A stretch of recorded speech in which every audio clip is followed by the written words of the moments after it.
Hey, salut à tous, bienvenue sur la suite des reviews Naruto Gaiden, donc la suite des épisodes de Naruto Shippuden, plutôt intéressant. Et on a encore un scan, donc le numéro 6 cette semaine, qui est tout aussi intéressant, vraiment. Depuis le début de ces scans, je m'ennuie pas du tout. Alors celui-là était un petit peu fouillis, un petit peu foutoir, donc il y a des trucs que j'ai pas tout à fait compris, donc on va en parler ensemble de toute façon. Et je suis sûr que vous allez pouvoir m'éclairer, mais j'ai compris quand même, bien évidemment, les 80% de ce scan. Donc on va commencer par le début, hein. Donc rappelez-vous, une attaque avait été donnée par Shin Uchiha. Alors en fait, apparemment, ils s'appellent tous Shin Uchiha, d'après ce qu'on apprend dans les scans. Alors on a l'espèce d'horrible mec avec tous ses Sharingan partout sur la tête, et on a aussi les espèces de petits célébis avec des Sharingan aussi, qui attaquent donc nos amis Naruto et Sasuke. Donc c'est Sasuke qui s'en charge, hein. Il se met devant, lors du dernier scan il s'était mis devant Naruto et il s'en charge. Alors on voit un peu plus de pouvoir de Sasuke. Alors on voit qu'il se tape d'abord les deux pour commencer. Il utilise son Rinnegan et on a la bonne surprise de voir que son Rinnegan est redevenu normal. Rappelez-vous, il avait un Rinnegan avec des espèces de virgules dessus. Alors je sais pas, je vous ai même posé la question, mais je sais pas si vous aimiez bien ce Rinnegan là. Moi honnêtement je l'aime pas du tout, je préfère le Rinnegan de Pain, donc le Rinnegan tout couleur unie, voilà, sans virgule, juste des cercles les uns au-dessus des autres. Là on voit que son Rinnegan est comme ça, donc je suis plutôt content. Même si je trouve toujours que un Sharingan, un Rinnegan, bon c'est pas Jojo, hein, mais bon, ça c'est encore une fois un avis personnel. Donc on le voit utiliser son Rinnegan, on le voit utiliser un Katon énorme, hein, ça fait penser bien sûr à Itachi, hein, utiliser donc un beau Katon. On voit que donc l'homme aux 1000 yeux utilise son fils, donc apparemment, enfin plutôt un de ses fils, comme bouclier.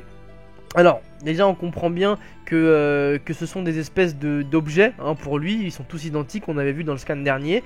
C'est une équipe, finalement ça rappelle les Zetsu, hein, j'ai envie de dire, ça rappelle les Zetsu. Donc on s'en fout un petit peu d'eux, finalement ils peuvent mourir et réapparaître à l'infini. Ça me fait penser un petit peu à ça. On voit par contre donc celui qui a les yeux partout là, faire un coup plutôt fourbe à Naruto, puisqu'il avait posé un saut sur le sabre de Sasuke lors de l'attaque, et on voit donc qu'il arrive à planter le sabre dans le corps de Naruto. Bon. Naruto à un autre niveau maintenant, on voit bien qu'il est... Enfin on a compris qu'il est assez incroyable et qu'il est probablement et quasiment impossible à tuer. Donc là il se prend quand même un sabre en plein dans le ventre, hein, qui le transperce carrément. Mais bon, ça suffit pas du tout à l'avoir, hein. Faut rappeler aussi qu'il y a Kyuubi, hein, dans l'histoire, c'est très important.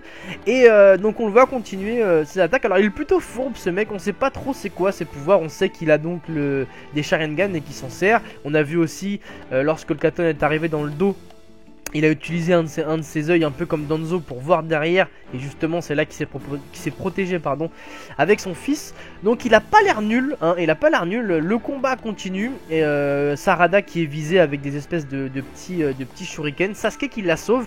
Ça c'est plutôt intéressant parce que étant donné que Sasuke est un perso assez détaché, on savait pas trop ce qu'il pensait d'elle. On a vu dans les scans derniers, il l'a retrouvée, il l'a menacé et tout, enfin bon. On n'avait pas l'impression que Sasuke était vraiment attaché à cette petite Sarada. Et là justement cette espèce de scène elle est bien faite, parce qu'on voit qu'elle se fait attaquer et qu'immédiatement, sans même se poser la question, il se met devant elle. Donc ça prouve quand même une certaine attache, et c'est plutôt intéressant je trouve de la part de Sasuke. Voilà. Sakura arrive à la rescousse avec une patate du turfu. Elle arrive en l'air un peu comme Tsunade avec une force assez incroyable. Elle défonce le mec avec avec tous les Sharingan, c'est plutôt marrant. Et donc c'est à partir de ce moment là que j'ai pas tout compris. Donc ce que j'ai compris bien évidemment c'est qu'elle l'a défoncé. J'ai compris aussi que le petit mec au Sharingan, enfin non, vous savez le petit Pokémon là avec le petit mec qui a le pouvoir de Toby justement de téléportation. Donc il arrive sur le terrain. Évidemment Naruto et Sasuke voulaient récupérer les cadavres de ces deux là pour les faire... Enfin les cadavres ils sont pas morts, mais ils ont récupéré leur corps pour les faire parler justement. Mais c'est là que donc j'ai été un peu perdu, puisque le petit Pokémon arrive. Il dit qu'il va récupérer donc ces deux là. Donc je reprends ces mots, il y a écrit je reprends ces deux là avec moi, si je me souviens bien. Donc il il les téléporte avec son dojutsu. Alors là, c'est là que j'ai pas compris. Après la scène, on voit plusieurs Shin autour de Sakura. J'avoue, j'ai pas tout compris. Ensuite, le mec il utilise son dojutsu et finalement à la fin, on voit Sakura qui est au-dessus des deux corps des deux qui ont été vaincus lors de ce combat. Donc j'avoue, j'ai rien compris. Hein. Il y a une histoire de transplantation d'organes et tout. Franchement, j'ai rien compris à la fin. À partir du moment où le petit Pokémon avec le Sharingan il arrive, j'ai pas compris ce qui s'est passé. Donc écoutez, je suppose que certains d'entre vous ont compris.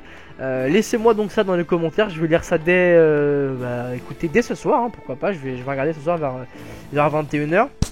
Je pense que vous avez compris, donc n'hésitez pas à m'expliquer et à mettre un like sur le commentaire de celui qui a bien expliqué, hein, si vous êtes d'accord avec lui, que je sache directement où regarder. J'ai pas compris, donc hein, ils se sont fait vaincre.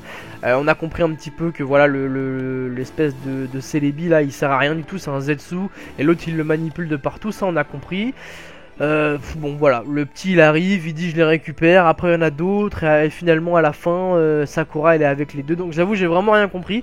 N'hésitez pas à me commenter ça, que je puisse comprendre, et je vous remercie d'avance. Voilà, quoi qu'il en soit, écoutez, c'est plutôt des scans intéressants. Alors, il y a une question que je me pose, et que je m'étais posé avec un de mes potes il y a 2-3 jours en jouant au tennis. On se posait une question. Est-ce que ces Naruto Gaiden vont durer longtemps ou pas? Mon pote avait plutôt l'impression que ça allait être franchement des scans sur, je sais pas, sur peut-être 20-30 scans, pas plus, que ça allait se terminer après. Alors que moi j'ai plutôt l'impression que c'est reparti pour une longue aventure Naruto. Et il m'a sorti une espèce d'analyse qui était plutôt pas conne. Il m'a dit qu'il trouvait ça assez rapide, à savoir que là dès le début on voit Naruto, on voit Sasuke, hop là ils sont déjà ensemble, hop là on connaît l'identité des ennemis et on connaît même leur plan, puisqu'on avait vu dans le scan dernier que le mec voulait reconstituer l'Akatsuki. Enfin bon, c'est vrai que c'est assez rapide comme déroulement, je trouve. Et du coup je me demande s'il a pas raison, si ça va pas être des scans finalement très très courts et des petites aventures plutôt qu'une longue aventure comme j'aurais pu le croire.